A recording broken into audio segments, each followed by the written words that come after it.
پروژه غزنی قندهار که یکی از پروژه مهم ماست، رئیس هم تذکر دادن،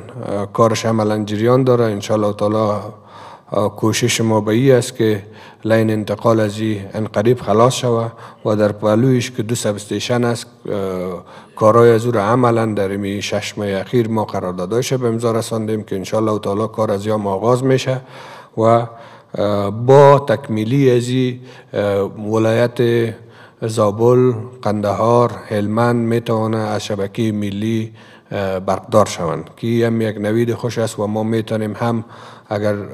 پروژه های دیگی ما که در قندهار است و هم تکمیل شود میتونیم که از برق کجکی هم ما اگر تولید بیشتر داشته باشه استفاده از امی به طرف کابل کنیم که هم یک دستاورد بزرگ بر ما شمرده می شود.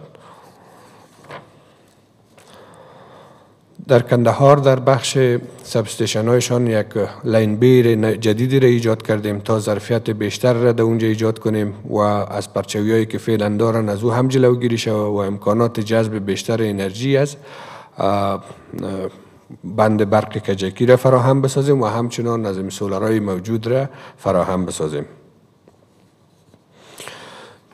4 ولسوالی که قسم گفتم پروژه نیمکاری بود که از قبل باقی مانده بود، عملا رو افتتاح کردیم که انشالله 40,000 مشتری در شهر هرات از برق مستفید میشن در 4 ولسوالی. در بادغیس هم 21 قریه است که کارشان عملا جریان داره. انشالله به زودترین فرصتی هم تکمیل خواهد شد که 3300 تا 3500 مشتری از برق مستفید خواهد شدن.